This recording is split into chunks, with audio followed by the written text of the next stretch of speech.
But it appears that there is some funding in there for further supercluster developments, and I need to find out more. But if that is in fact related to the energy supercluster in Calgary, that would be very good news. However, I don't have any confirmation of that yet. Well, maybe just to elaborate on what you were saying in the meeting. You know, I've been long pushing for a Alberta-specific and Calgary-specific plan from the federal government, because the argument that I've been making is that Alberta has disassociated itself from the national economy. We have an economy that's actually doing very well, lowest unemployment rate in generations across Canada, but stubbornly high in Alberta, and even higher in Calgary. And so investments right at this moment in Calgary and in Alberta are a great window of opportunity, because we've got this incredibly educated workforce, we've got a lot of private capital, we've got a great place to live, obviously, and so this would not be good money after bad. Targeted investments now in helping us fill our talent pipeline, retraining people, getting people engaged in the future of energy and food service and healthcare and transportation, which is our economic development strategy, are very, very, very smart. However, when the federal government announced its supercluster strategy about a year ago, it was interesting because those superclusters had benefits in 9 out of 10 provinces, not in Alberta, which is the one that needed the investment the most. And so I've been pushing hard that the innovation economy, the innovation agenda of the federal government has to include Alberta.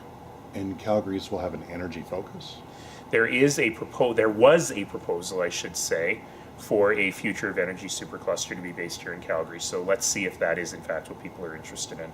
Do you know any more about what was proposed there? Like, is it for, alternative forms of energy, or is it making, the oil and gas sector more efficient? I know lots more about it, but it probably would not be good for me to talk about it now, because that's an old application.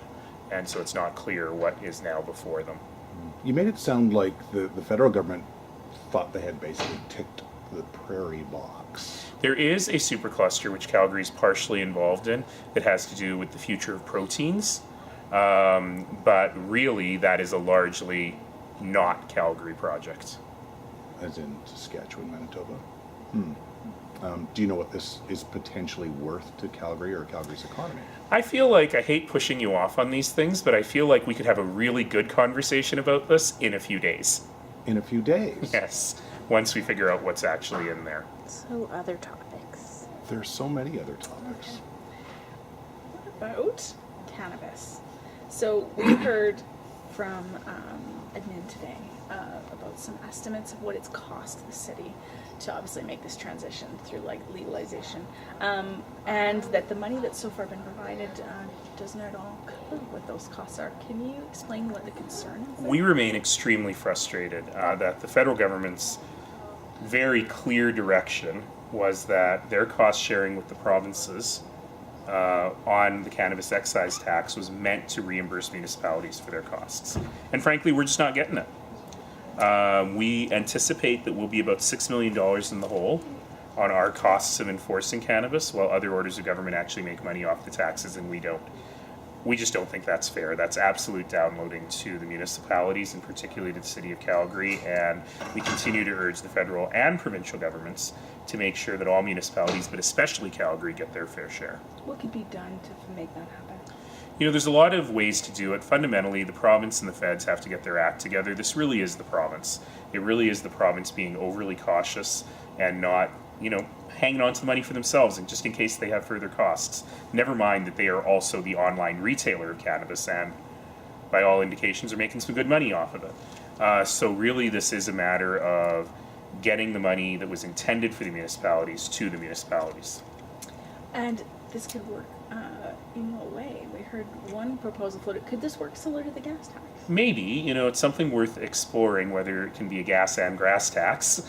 That is terrible. But there may be opportunities here, because the reason for the gas tax announcement in the federal budget this week was precisely because the provinces are holding up the money.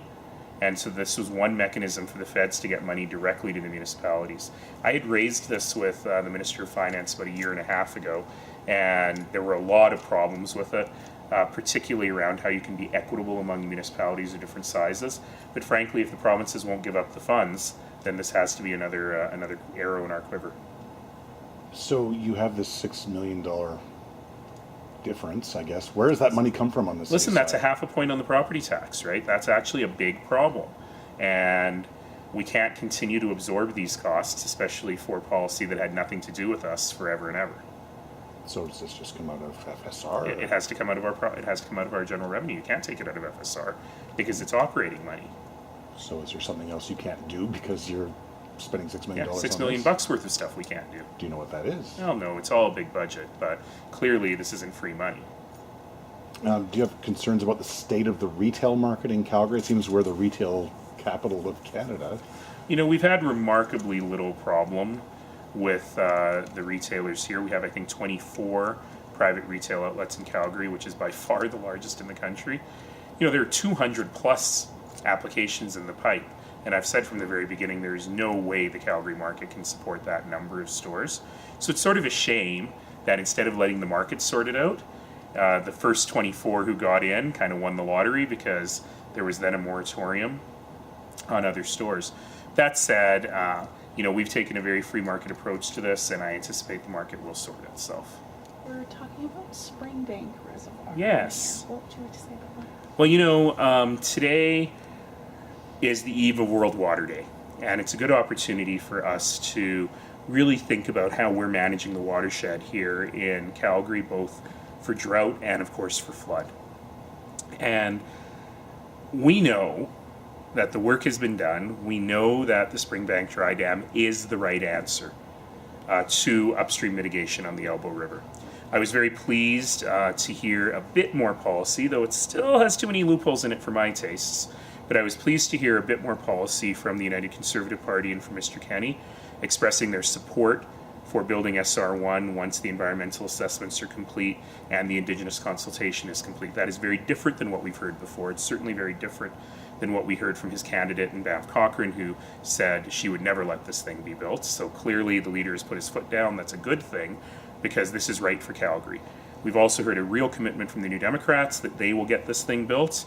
And really what I want to do is I want to remove SR1 as an election talking point, because I want everyone to agree that this is the right thing to do to protect Calgary, to protect downtown Calgary, to protect the economy of the province and of the nation, and get this thing built as quickly as possible. Mr. Kenney had some criticism for the NDP in saying that it has not provided all the documentation that the Environmental Assessment Agency wants, and that's part of the reason why this is taking so long. That's an interesting talking point. I'll tell you, I haven't heard that from the federal government or the provincial government. I haven't heard that from bureaucrats or politicians before.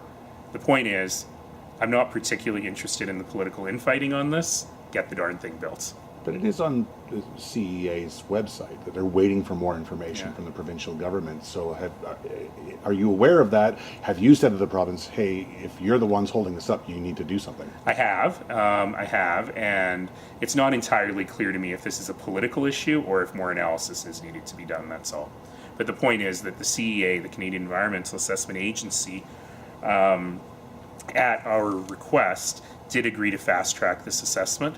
And so we got to get them the data they need. Certainly the city is happy to provide whatever we need. We've got great water experts here to get this done.